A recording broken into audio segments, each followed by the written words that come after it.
많이 고단하시죠? 오늘도 연안 예배가 새벽부터 있어서 여러 가지 힘겨우실 텐데요. 기쁜 소식이 있습니다. 설교를 일찍 끝내겠습니다. 장담은 못합니다만 사람마다 사는 이유가 있습니다. 나는 이것 때문에 산다 하는 그런 자기 이유가 분명히 있습니다. 이 이유가 사는 삶의 목표를 만들죠. 내가 이 이유 때문에 이렇게 이 목표를 두고 살겠다. 또 내가 이 이유 때문에 내 이 목적을 가지고 내가 삶을 살겠다. 그렇게 생각을 하고 아무리 어려운 일이 있어도 그 목적과 목표를 이루기 위해서는 끊임없이 노력을 하고 그리고 어려움을 극복해 나가고 밤잠을 안 자고 일을 하고 공부를 해서 그 목표를 달성합니다. 고생을 마다하지 않죠. 그래서 이유가 있는 사람은 참 무섭습니다. 어떤 인생의 목적을 갖고 있는 사람은 참 상대하기가 쉽지 않은 그런 것을 우리가 보게 됩니다. 여러분은 어떤 이유를 갖고 삶을 사시고 계신지 모르겠습니다. 그리스도인들은 어떤 이유로 삶을 살까요? 그 사는 이유가 뭘까요? 바울은 자기의 글 몇 군데에서 자기가 사는 이유, 더 나아가서 성도가 사는 이유에 대한 말씀을 주고 계십니다. 고린도후서 5장 15절에 보시면 사도 바울이 그리스도인으로서의 삶을 사는 이유에 대해서 이야기를 합니다. 고린도서 5장 15절을 꼭 기억하세요. 그가 모든 사람을 대신하여 죽으심은 살아있는 자들로 하여금 다시는 그들 자신을 위하여 살지 않고 오직 그들을 대신하여 죽었다가 다시 살아나신 이를 위해서 살게 하려 함이라. 그렇게 말씀을 하고 있습니다. 그래서 그리스도의 죽음을 경험한 성도는 오직 그들을 위해서 대신 죽으신 주를 위해서 살게 된다 하는 것이죠. 자식을 위해서 살아왔고 또 나의 영달을 위해서 살아왔고 그리고 내 목표를 위해서 살아왔던 사람이 예수 믿고 구원받고 나서 삶의 이유와 목적과 목표가 달라지는, 즉 삶의 이유도 예수요, 삶의 목적도 예수요, 삶의 근거도 바로 예수다 하는 것을 그가 말씀합니다. 로마서 14장 7절에서 9절 말씀을 읽어보시면 아까 우리가 살펴본 고린도후서 4장 15절 말씀과 유사한 말씀을 하시는데 우리가 살아도 누구를 위해서요? 주를 위하여. 살고 죽어도 누구를 위해서? 주를 위해서 죽나니 그러므로 사나 죽거나 우리가 다 주의 것이로다. 그렇게 말씀을 합니다. 왜 그렇게 사냐면 그리스도께서 죽었다가 다시 사셨기 때문에 곧 죽은 자와 산 자의 구주가 되셨기 때문에 자기의 인생이, 성도의 인생이 이렇게 바뀐다고 말씀을 합니다. 아직 종을 칠 시간은 아닌 것 같아서 핸드폰을 좀 꺼주시면 좋을 것 같습니다. 성도가 사는 이유는 두 가지입니다. 바울의 글을 쭉 읽어보면 두 가지입니다. 한번 따라서 하실까요? 성도가 사는 이유는 용서 때문에 삽니다. 성도가 사는 이유는 생명 때문에 삽니다. 이 두 가지가 사도 바울의 복음의 핵심이라고 볼 수 있겠습니다. 마지막 죽음의 순간을 보면 오전에 새벽에도 말씀을 드렸다시피 그 사람이 살아온 삶이 어떤 것을 알게 됩니다.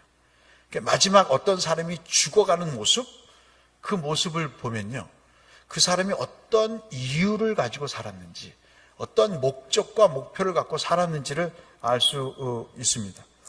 십자가 위에서 하신 말씀을 통해서 우리는 주님이 왜 사셨고 어떻게 사셨고 무엇을 위해 사셨는가를 알 수가 있습니다. 그래서 여러분 꼭 기억하셔야 될 말씀이 누가복음 23장 말씀입니다. 누가복음 23장 34절에는 주께서 살아오셨던 목적을 말씀을 하세요. 그게 뭐냐면 너무 간단합니다. 십자가의 가상 7원 중에 고난주간에도 말씀을 드렸던 말씀인데요. 누가복음 23장 34절에서 주님이 십자가에서 이렇게 말씀했습니다 라고 누가가 그 말씀을 다시 적어서 말씀을 하는데 주님이 이러셨답니다. 아버지, 저들을 사하여 주옵소서. 자기들이 하는 것을 알지 못하나이다. 이 짤막한 한마디에 누가는 예수가 사셨던 이유가 죄 사함을 위해서 사셨다는 거죠. 그리고 아무것도 모르는 사람들을 위해서 그분이 사셨다 하는 것을 간접적으로 말씀을 하고 있는 것이죠. 여러분 언제 말씀을 드렸나 모르겠습니다만 장의사가 죽으면서 그랬대잖아요. 장의사 아시죠? 옛날에는 마을마다 장의사가 있었지 않습니까? 그 장의사가 이렇게 말씀하면서 죽으셨대요. 한번 따라서 하실까요? 우리 집 매상 내가 올린다. 죽어가면서 자기 집 매상을 자기가 올린대요. 그 사람의 목적은 뭐죠? 매상 올리는 게 목적이었어요. 삶의 이유였습니다. 생각이 얼마나 상업적인가 하는 것을 알 수 있죠. 돈 때문에 눈을 감지 못하는 그 인생이 얼마나 불쌍한 인생이에요. 살면서 억울한 일을 주님처럼 우리가 당하기도 하죠. 용서할 수 없는 상처를 받으며 삽니다. 너무 아프고 실망감이 크기 때문에 잠도 오지 않고 그리고 손에 일이 잡히지도 않습니다. 그래서 인생의 가장 고민스러운 것이 용서인데 주님이 그 이유 때문에 사셨다니 참 우리도 곤욕스러운 삶을 살 수밖에 없죠. 부활절에 용서를 하시는 분들이 되시기를 축복합니다. 용서가 어려운 이유를 언젠가도 말씀을 드렸어요. 제 경우를 가만히 보니까 한 2가지 정도로 정리할 수가 있겠더라고요. 왜 용서가 힘들까 말이죠. 그게 뭐냐면 마음에 상처를 주는 사람은 누구라고요? 저 화성 사람이 아니에요? 그렇죠? 저 고촌 사람이 아니라 누구죠? 집안에 있는 왼수가 상처를 주는 거죠. 용서가 어려운 것은요, 가까운 사람이기 때문에 힘든 거예요. 내 편이 되어줄 거라고 믿었던 사람이 내 적이 되는 거예요. 그러니까 그것이 힘든 거죠. 왜냐하면 매일 보잖아요. 적어도 일주일에 한 번씩은 보잖아요. 그러니까 힘든 거예요. 저 사람은 내 마음을 알아줄 것 같은데 내 마음을 후벼 파거든요. 그것도 몇 년 동안? 40년, 10살이 동안. 그렇죠? 후벼 판다고요. 며칠 전에 신방을 했더니 어떤 권사님이 권사님 요즘 좋아 보이십니다. 평안해 보이세요. 왜 그럴까요? 요즘처럼 좋은 때가 없는 거예요. 마음이 늘 평안하신 거예요. 용서가 왜 힘들까요? 2번째는 상대방이 자기 잘못을 인정해야 되는데 인정을 안 해요. 그래서 힘든 거예요. 자기의 잘못은 인정 안 하고 오히려 누구 보고 인정하라고 그래요? 나보고 인정하라. 나보고 잘못했다고 얘기해요. 너가 잘못해서 이렇게 된 일이니 그렇게 치고 들어오니까 용서가 도저히 안 되는 것이죠. 그래서 제가 말씀드렸어요. 용서하려면 공감을 해야 된다고. 주님이 아까 말씀하셨죠? 저들이 뭐하지 못해요? 알지 못하고 그런 것이니 용서해달라고 하는 공감을 얘기합니다. 아버지여 저들을 사하여 주옵소서, 용서하여 주옵소서. 자기들이 하는 것을 알지 못합니다. 어떤 때는요, 저도 55가 넘고 60을 바라보는 얼마 되지 않은 인생을 살았습니다만은 보면은 참 안타까울 때가 있어요. 저렇게 모를까? 저렇게 모르면서 저 나이 먹도록 저렇게 모르며 살았을까? 하는 생각을 가져봐요. 그러니 어때요? 그를 위해서 기도하게 된다고요. 그것을 어떻게 해요? 알 수 있게 해달라고 기도한다고요. 그래서 우리가 용서를 하려면 공감을 합니다. 그리고 선포를 해요. 내가 저 윈수를 용서했습니다. 일단 말이 나왔으니까 어떻게 해요? 주워 담을 수가 없는 거죠. 그러니까 어떻게 해요? 용서할 수밖에 없게 되는 겁니다. 3번째는 말씀드린 대로 기도하게 됩니다.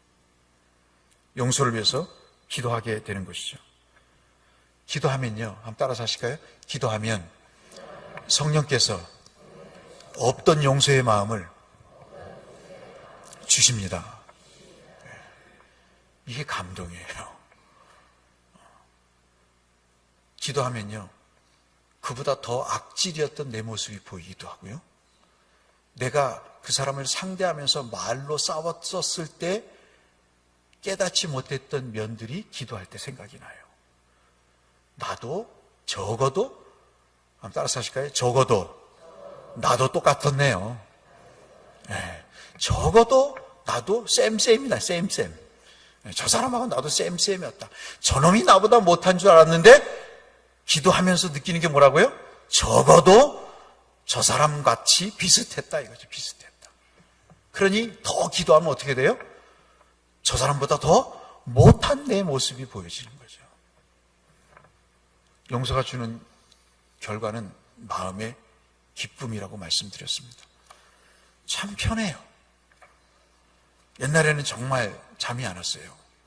그런데 편해요. 알지 못해서 했지요? 그렇죠? 그랬으니까 어떻게 해요? 그 일에 대해서 공감을 하죠?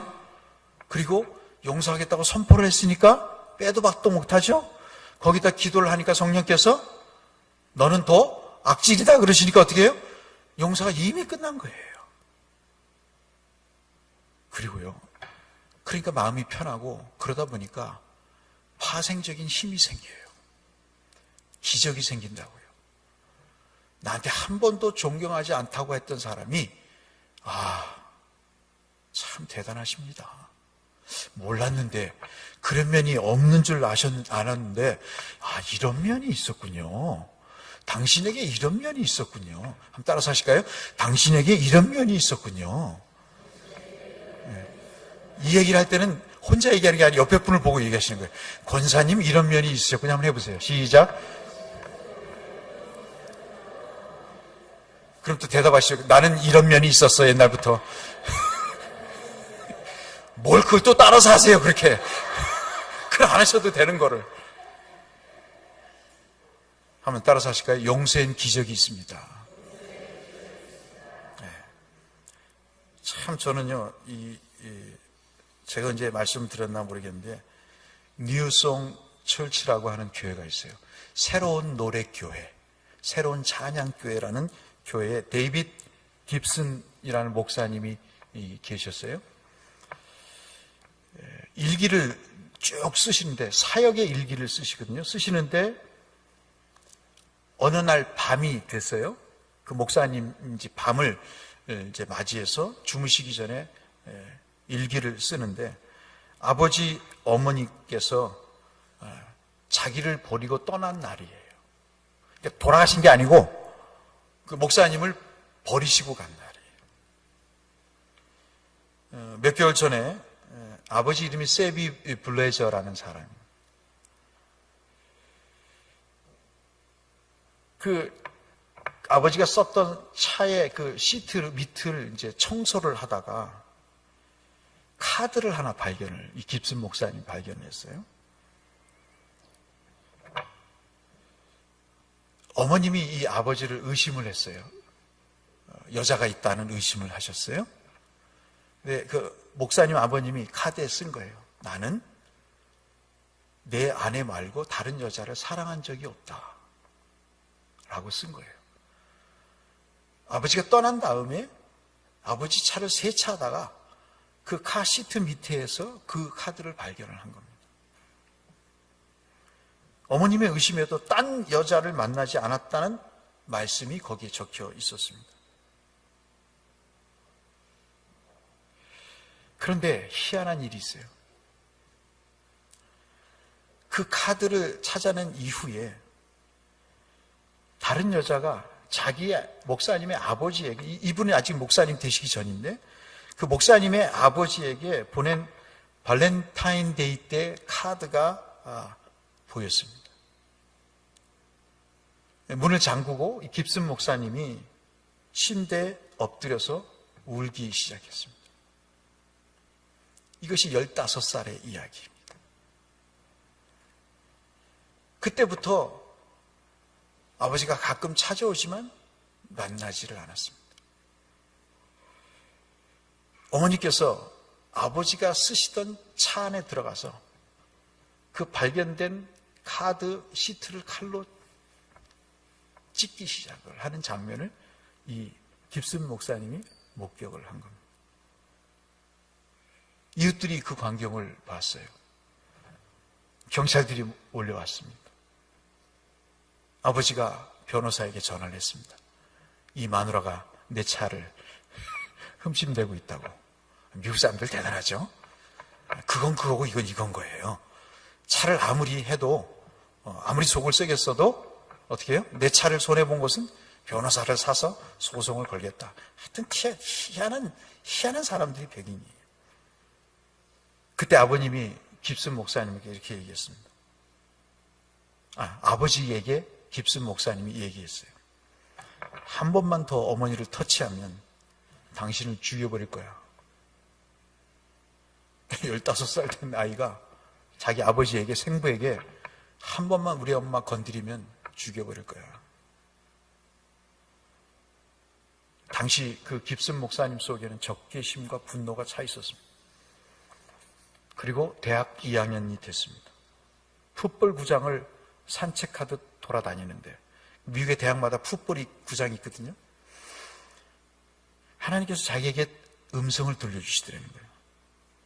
너는 아버지를 사랑해야 돼. 저는 아버지에 대한 아무런 감정이 없습니다. 미움도 없고 그리고 사랑하는 마음도 없습니다. 그 사람은 아버지가 아닙니다. 그게 제 솔직한 마음입니다.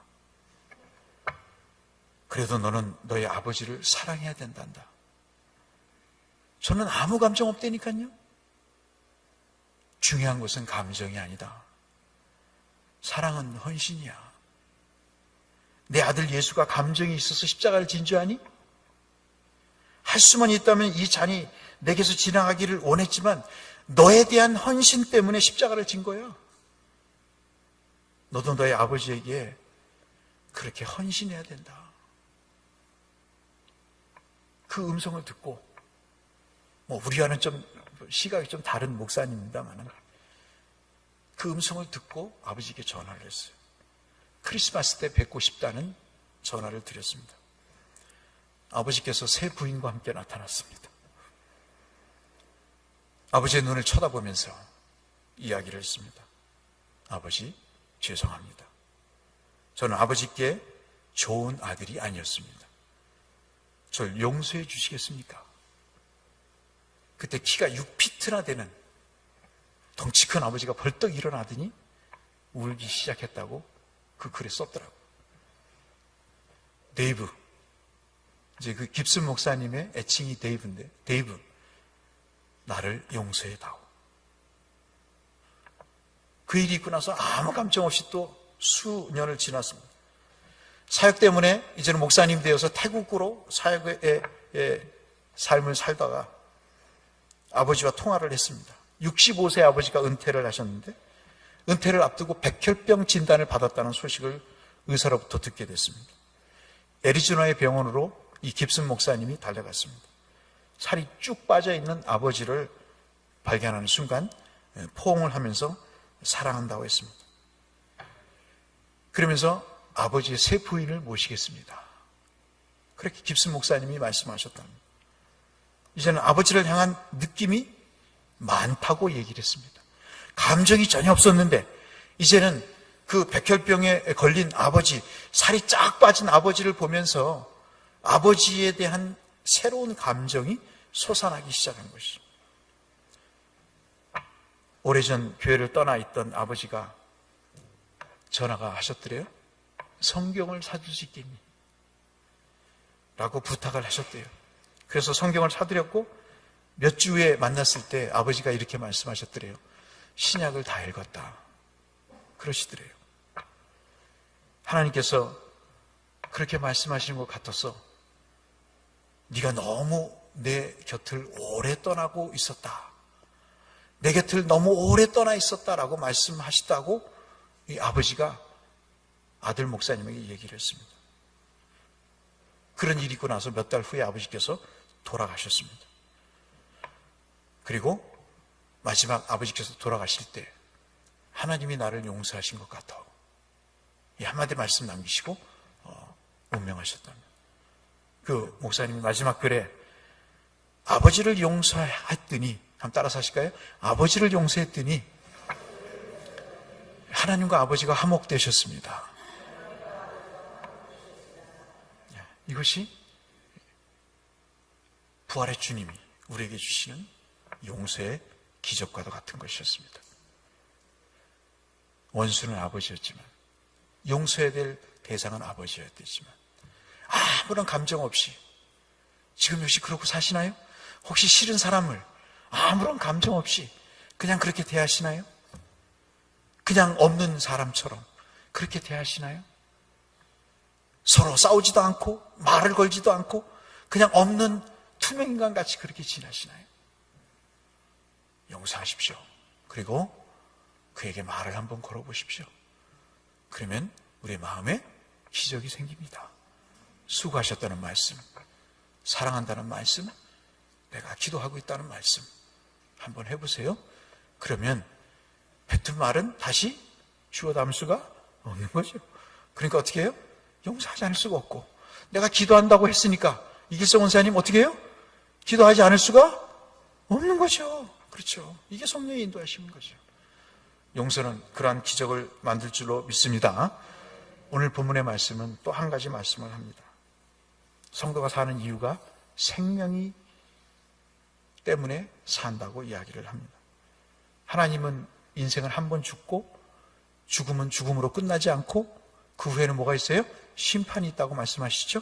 이것이 우리가 잘 알고 있는 히브리서의 말씀 9장 27절의 말씀입니다. 주를 따르던 제자들이 슬픔을 당했습니다. 그 주님의 선생님의 죽음이 그에게는 희망이 아니라 허망이 되어버렸습니다. 뭐 한 자리쯤 얻으려고 했더니 죽어버린 그 선생이 야속하기까지 했습니다. 그들에겐 좌절과 두려움이 밀려와서 다시 생계를 위한 고기잡이로 떠났습니다. 그런데 부활하신 주님이 그들에게 나타나셔서 모든 것을 바꿔버리셨어요. 고린도서 15장 오늘 22절 보실까요? 마지막으로 한번 보시면 그리스도 안에서 모든 사람이 뭐를 얻는다고 말씀하십니까? 삶을 얻는다고 말씀하십니다. 한번 따라서 하십시다. 그리스도 안에서 우리는 삶을 얻었습니다. 그 삶을 얻었다는 게 뭐죠? 영생을 얻었다는 말씀이죠. 요한복음 5장 24절의 말씀과 똑같죠? 내가 진실로 너에게 이르니 내 말을 듣고 또 나를 보내신 이를 믿는 자는 무엇을 얻었어요? 영생을 얻었고 심판에 이르지 아니하나니 뭐죠? 사망에서 어디로 옮겼어요? 생명으로 옮겼느니라. 아멘. 하나님이 그 말씀을 하셨어요. 요한복음 6장 40절에도 내 아버지의 뜻은 아들을 보고 믿는 자마다 무엇을 얻습니까? 영생을 얻는 이것이니 마지막 날에 내가 이를 다시 살리리라 라고 말씀을 하시는 것이죠. 오늘 본문 23절에도 각각 자기 차례대로 되리니 먼저는 첫 열매인 그리스도가 먼저 생명을 얻으시고 그 다음에 그분이 강림하실 때 그리스도에 속한 성도가 우리보다 먼저 죽은 자가 무덤에서 일어나고 그리고 세 번째가 예수를 믿지 않는 자들이 부활합니다.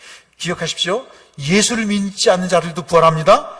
그들은 어디에 부활로요? 심판의 부활로 임하는 거예요. 살아나는데 어떻게 해요? 그들은 심판의 부활로 임하는 거예요. 우리의 모든 죄, 과거의 죄, 현재의 죄, 미래의 죄뿐 아니라 어머니 뱃속에서부터 내가 알지 못하고 얻었던 원죄까지 주님은 짊어지시고 죽음의 감옥으로 십자가로 그렇게 가셨지만 우리에게 생명을 주셨습니다. 그 생명을 주셨다는 의미 속에는 우리가 제대로 사는 의미를 또 알려주셨다는 말씀이기도 합니다. 제 말씀이 아니라 오늘 본문 말씀 15장 32절로 35절에 보시면 죽은 자가 다시 살지 못할 것이면 내일 죽을 터이니 먹고 마시자 하리라 그럽니다. 죽은 자가 다시 살지 못한다. 어떻게 죽은 자가 다시 살아? 차라리 지금 먹고 즐기자. 차라리 지금 술을 다 퍼먹고 마시자. 지금 있는 담배 다 빨아서 그냥 연기로 태워버리자. 지금 여자들 다 건드려서 그냥 힘 있을 때 한번 즐겁게 살다가 참 이렇게 얘기하면 또 이제 열받는데 말이죠. 그렇게 즐겨버리고 가자. 죽으면 누가 알아? 죽었는데 어떻게 알아? 그냥 지금 다 해버리고 끝내자. 따라서 하실까요? 속지 말라. 악한 친구들은 선한 행실을 더럽히나니 깨어 의를 행하고 죄를 짓지 말라. 이게 오늘 본문이 들어있는 32절로 35절의 말씀이에요. 부활의 생명을 얻은 사람은요, 다시 살지 못할 것이니 내일 죽을 터이니 오늘 먹고 마시자고 이야기하지 않아요. 그렇게 안 살아요. 누구를 위해서 산다고요? 주를 위해서 사는데, 그것을 뒤집어서 얘기하면 주님처럼 산다고요. 주님답게 산다고요. 주님의 성도답게 산다고요, 여러분. 그게 주를 위해 사는 거예요. 삶의 목표가 달라지는 것이죠. 주님의 부활을 믿게 된 후에는 자신을 버리고 주를 위해 살게 되는 것입니다. 옆에 있는 사람에게 살게 되는 것입니다.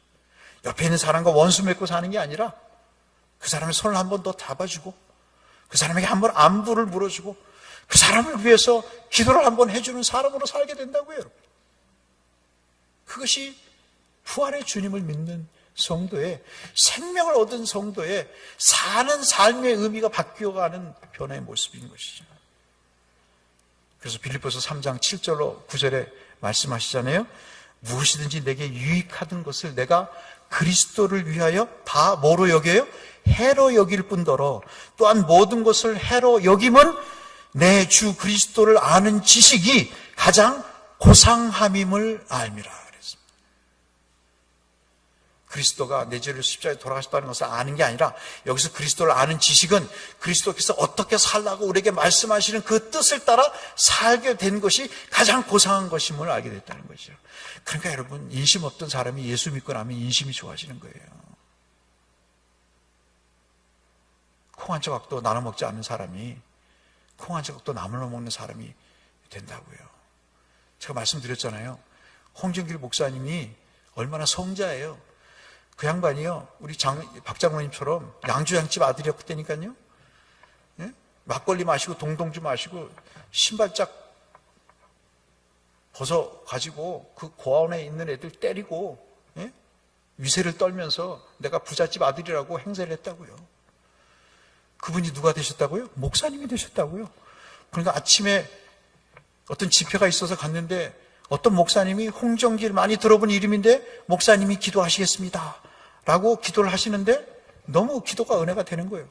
그래서 권사님이 난생 처음 어떻게 하면서 기도를 하셨다고요? 눈을 이렇게 뜨면서 홍정길인가, 저기 전라도 한평의 홍정길인가 라고 이렇게 눈을 뜨면서 기도를 들으셨다고요. 너무 달라진 거예요. 삶의 자세가 달라지는 거죠. 막말했던 사람이 말을 조심하게 돼요. 상처를 밥 먹듯이 줬던 사람이 기쁨을 주게 되는 것입니다.